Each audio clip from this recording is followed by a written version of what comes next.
The leering red-skinned caricature they called Chief Wahoo was the first and most persistent greeting Northwood University offered. It wasn't just a logo. It was a suffocating presence, mocking my Anishinaabe heritage from every sweatshirt, every stadium banner. My mother named me Taima, thunder in our Anishinaabe Moan, hoping my voice would be strong. In that place, surrounded by a tradition that felt like a daily assault, that name often felt like a bitter irony. My scholarship to their renowned environmental science program had been a sacred dream, but the weight of being the first from my family off the White Earth Reservation to chase such a dream became heavier with each encounter with their chief. I knew about their mascot.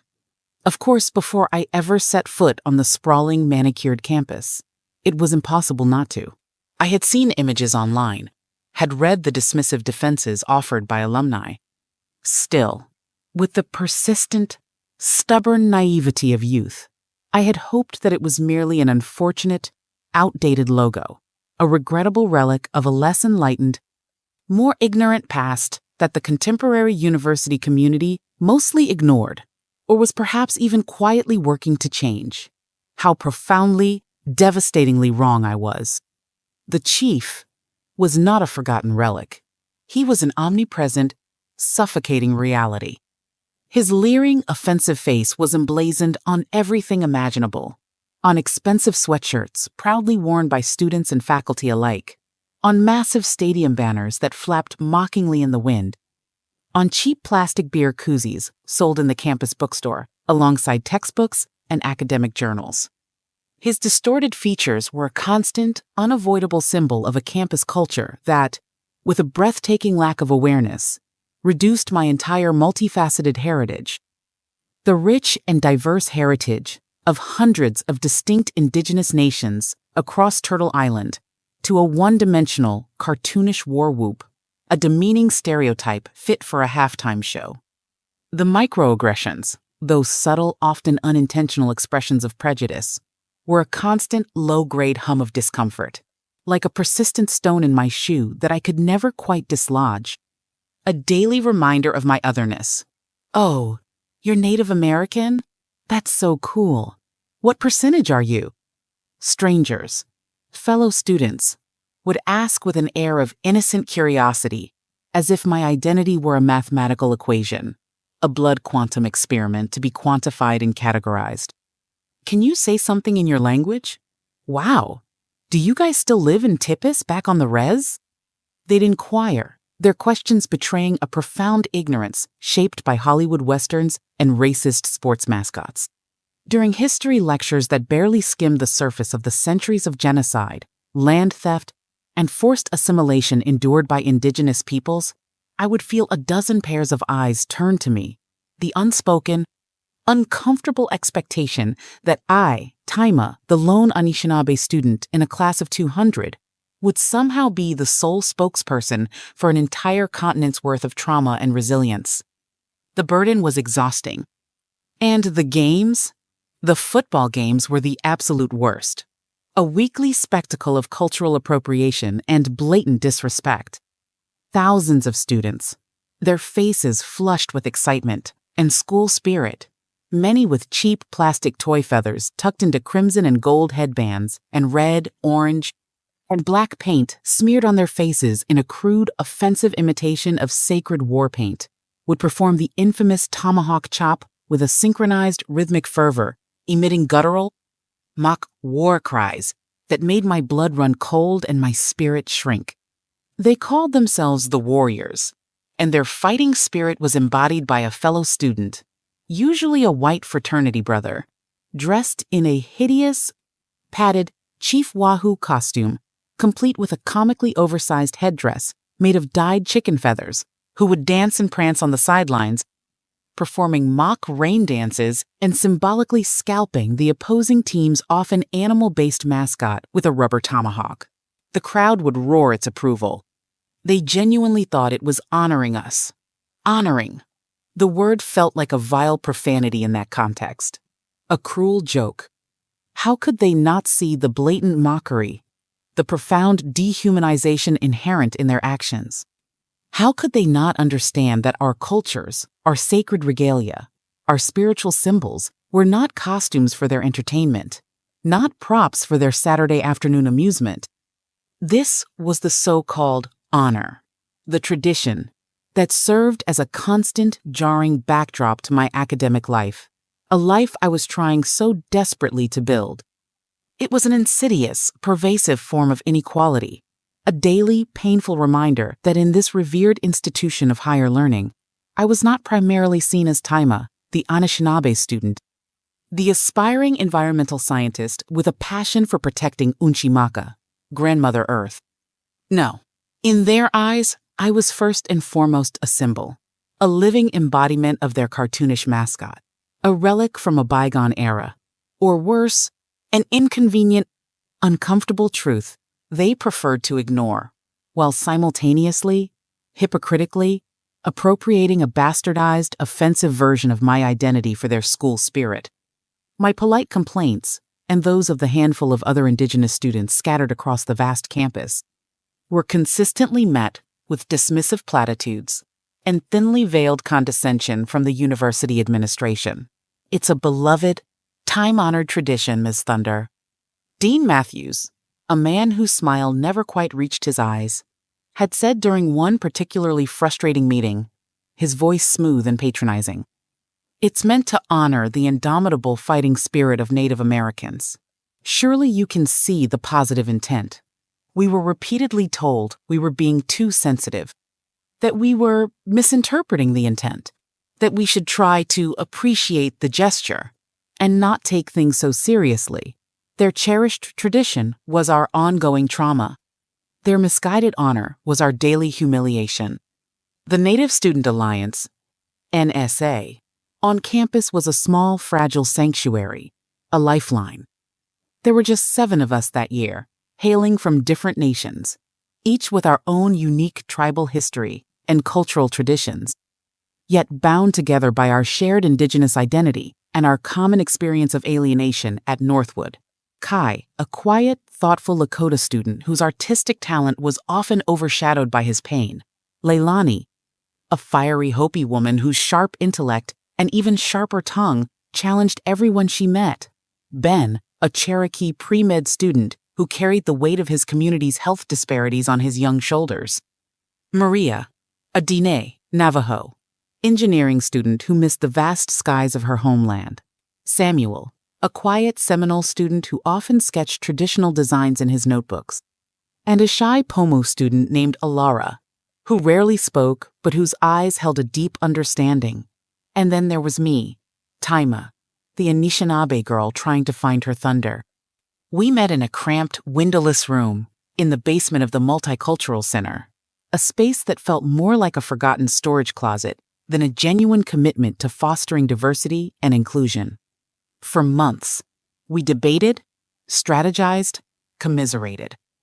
We wrote carefully worded letters to the university president, to the Board of Regents, to the Alumni Association, outlining the historical inaccuracies, the psychological harm, and the blatant racism inherent in the Chief Wahoo mascot. We painstakingly compiled research, cited studies on the negative impact of Native mascots on the self-esteem of Indigenous youth. We signed petitions, circulated them among the wider student body with limited success. We requested meetings, only to be shunted from one indifferent administrator to another, or to be granted brief, perfunctory audiences where our concerns were listened to with feigned empathy and then promptly ignored. Each attempt was a dead end, a polite, bureaucratic rebuff, a fresh wave of disillusionment. The university, it became painfully clear, was far more concerned with offending its wealthy, tradition-loving alumni, many of whom were major donors, than with the dignity, well-being, and basic human respect of its Indigenous students. The message was clear. Our pain was insignificant compared to their nostalgia and their pocketbooks. The final, unendurable straw for me, the moment when simmering frustration boiled over into a cold, determined rage, came during a raucous pep rally before the big homecoming game against our arch-rivals. A prominent fraternity, known for its boorish behavior, had constructed a giant, grotesque papier-mâché effigy of Chief Wahoo, even more offensive than the official costume. As part of the festivities, students were encouraged to throw darts at an effigy of the rival team's bulldog mascot, while the Chief Wahoo effigy, manipulated by cheering fraternity brothers, symbolically scalped it with a crudely fashioned plastic tomahawk. The crowd, thousands strong, roared with drunken laughter and approval. I stood frozen on the edge of the throng, a wave of nausea washing over me, my fists clenched so tightly my fingernails dug into my palms. It wasn't just disrespectful. It was a vile public reenactment of colonial violence, trivialized and turned into a cheap form of entertainment. That night, at our NSA meeting, the air in our small basement room crackled with a shared sense of outrage, helplessness, and profound despair. Tears of anger and frustration were shed. "They will never listen to our words," Kai said, his voice heavy, with a weariness that belied his youth. His usual quiet demeanor shattered. "They are deaf to reason, blind to our humanity. They only understand spectacle, power. We need to speak to them in a language they can't ignore." And that's when the idea, audacious, terrifying, yet electrifying, began to form in the crucible of our collective pain. If they wouldn't listen to our voices, perhaps they would be forced to see our silence. The homecoming game was their biggest, most sacred event of the year, televised regionally, a grand showcase of Northwood University's pride and tradition. What if we used their carefully constructed stage, their beloved spectacle, against them? What if we turned their moment of celebration into a moment of profound, unavoidable discomfort? We decided, after much debate and with considerable trepidation, on a silent protest, on the field itself, during the nationally televised halftime show. We wouldn't shout slogans, we wouldn't carry picket signs. Our bodies, our faces, our very presence would be our message, our indictment. For weeks, we planned in meticulous, clandestine detail, our small group bound by a shared purpose, a sense of solemn duty. We researched traditional face paint symbols from our respective nations, not the cartoonish red, white, and black stripes the fans wore, but authentic, sacred symbols imbued with deep cultural and spiritual meaning. For myself, I chose Anishinaabe designs, representing mourning, stark, black lines for the stolen lands, the lost languages, the generations of disrespect. But I also chose symbols of resilience, of survival, of the enduring, unconquerable strength of the Anishinaabe spirit, the deep blue symbol of the Migizi, eagle, for courage and vision, and the jagged lines of the thunderbird, my namesake, for power and truth. Each of us chose symbols that resonated personally, that connected us to our ancestors and our specific tribal identities. We would mourn what they had so cruelly caricatured, and we would embody the resilience they had tried so desperately to erase. My cousin, who lived on our reservation and was a keeper of traditional knowledge, carefully prepared and sent me the specific natural earth pigments we used for ceremonies: ochre, charcoal, clay, not the garish, chemical-laden grease paint sold in costume shops. This act of preparation itself became a ritual, a way of grounding ourselves, of drawing strength from our heritage. The day of the homecoming game dawned bright, crisp, and achingly beautiful, a perfect autumn afternoon. The campus was a vibrant, pulsating sea of crimson and gold, the university colors, punctuated everywhere by the offensive, leering red face of Chief Wahoo on countless shirts, hats, and banners. My heart hammered against my ribs with a mixture of fear and resolve as we gathered, the 7 of us, in Kai's small Spartan dorm room. The air was thick with unspoken anxieties, but also with a quiet determination. We painted each other's faces, our hands surprisingly steady despite the adrenaline-fueled tremor that coursed through our bodies. It was an intimate, almost sacred act. Looking at my reflection, at the stark black lines of mourning cutting across my cheekbones, at the deep blue symbol of the thunderbird, my namesake, emblazoned on my forehead, I saw not just Taima, the terrified student, but generations of Anishinaabe ancestors standing with me, their strength flowing into me. We were few, but in that moment, we felt the power of multitudes. We held a brief, silent prayer, each in our own way, for courage, for clarity, for safety. As halftime approached, the stadium throbbed with an almost unbearable energy. The marching band blared its triumphant anthems. The crowd of 50, 0 roared its approval. And the university president, a portly man with a self-satisfied smile, was giving a predictably self-congratulatory speech on the 50-yard line, lauding Northwood's tradition of excellence. This was our moment. Adrenaline, sharp and cold, coursed through me as we slipped past a distracted, overweight security guard near the players' tunnel, our hearts in our throats. Walking out onto that brightly lit emerald green field felt like stepping into another dimension, a surreal dreamscape. The sheer, overwhelming noise of 50, 0 people crashed over us like a physical wave. Then, as we reached the center of the field and stood, 7 silent figures facing the main television cameras and the presidential podium, a strange, rippling, almost disbelieving silence began to spread from the sections of the stadium nearest us. We stood in a simple, unbroken line, 7 Indigenous students, our faces adorned with the sacred, intricate symbols of our ancestors. We didn't move. We didn't speak a single word.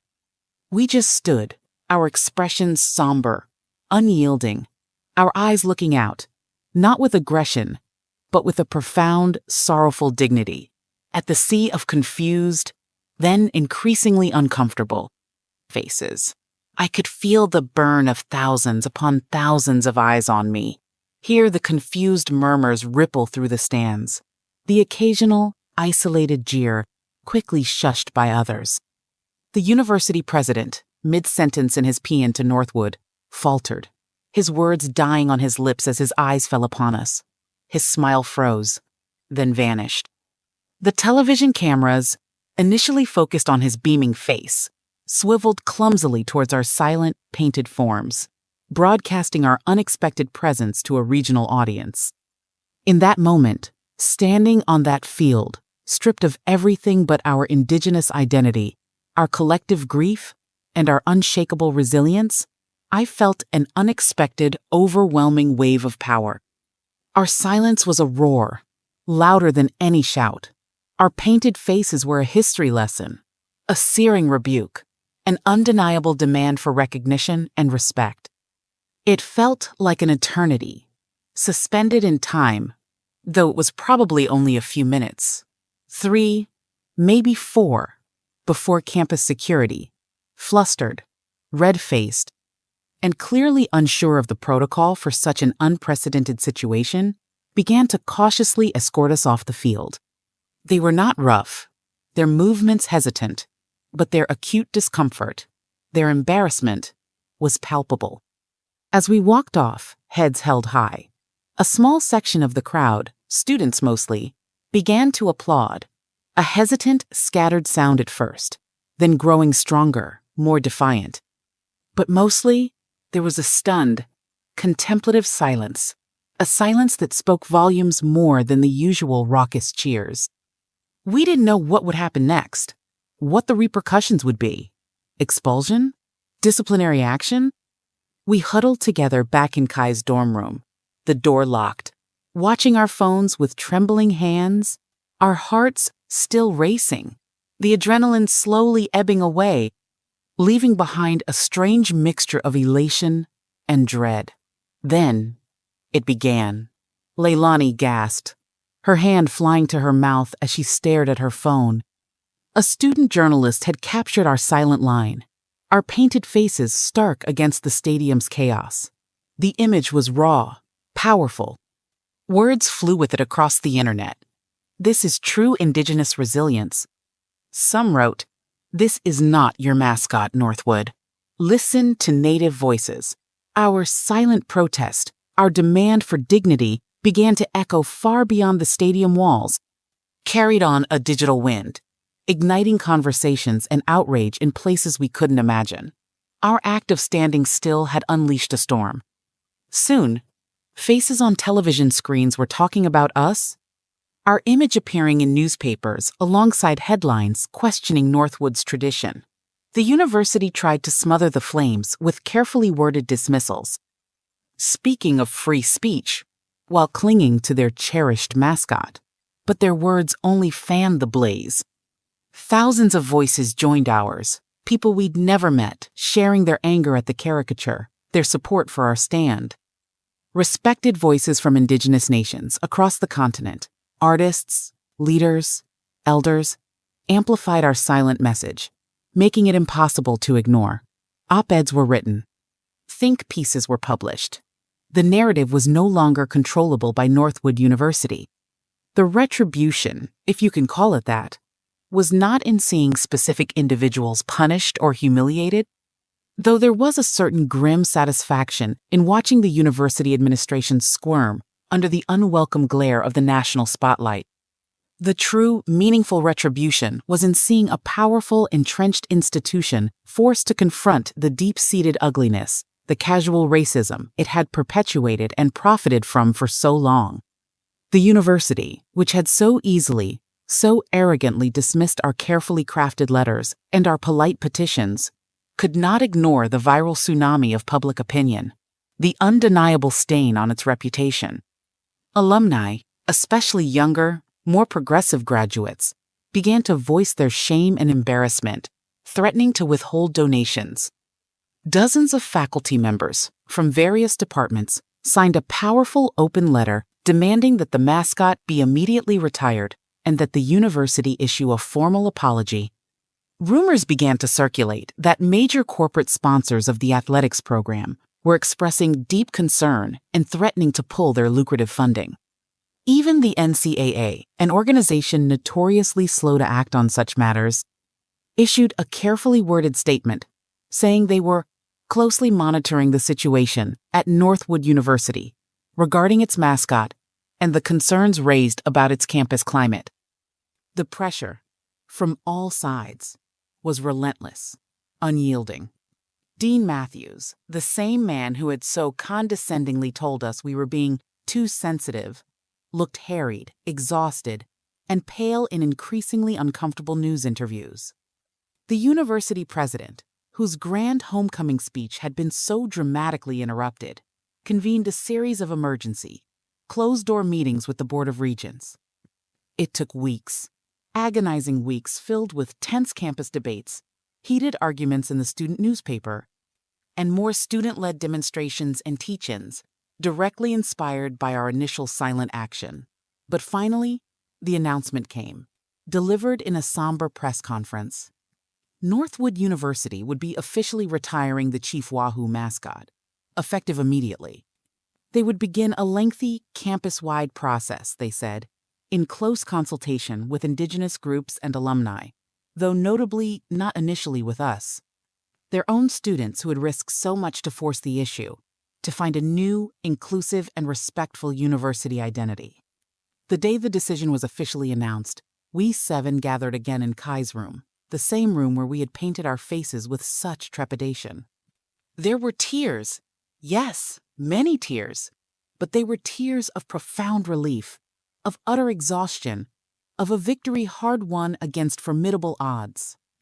It wasn't a complete, perfect victory, of course. We knew that. The fight to truly educate, to fundamentally change hearts and minds, to dismantle centuries of ingrained prejudice was far from over. The deep, insidious damage done by decades of racist stereotyping wouldn't vanish overnight with the removal of a single logo. And we were painfully aware that countless other schools, other professional teams, still clung stubbornly to their racist mascots, their harmful, dehumanizing traditions. But we had undeniably made a crack in the massive wall of indifference. We had forced a powerful institution to look long and hard in the mirror, and however reluctantly, however imperfectly, acknowledge the profound harm it was causing. My name, Taima, means thunder. For a long, painful time, I felt my individual voice was too small, too insignificant, to make a sound that could penetrate the deafening roar of ignorance, apathy, and institutional power. But standing on that field, silent and painted, shoulder to shoulder with my Indigenous brothers and sisters, we became something more than individuals. We became a storm. Our image, our collective grief, our shared resilience, thundered across the digital landscape, and the echoes of that thunder forced a reckoning, a long overdue moment of accountability. That, I believe, is a form of power, a form of profound justice that our ancestors, who fought with different weapons in different battles, would understand and honor. The mascot is gone from Northwood, a shameful chapter closed. But the fight for true honor, for genuine respect, for the full recognition of our humanity, continues. And now, more of us, inspired by that silent thunder, know how to make our own voices, our own storms heard. We learn that sometimes the most powerful statement is not a shout, but a silence that demands to be seen.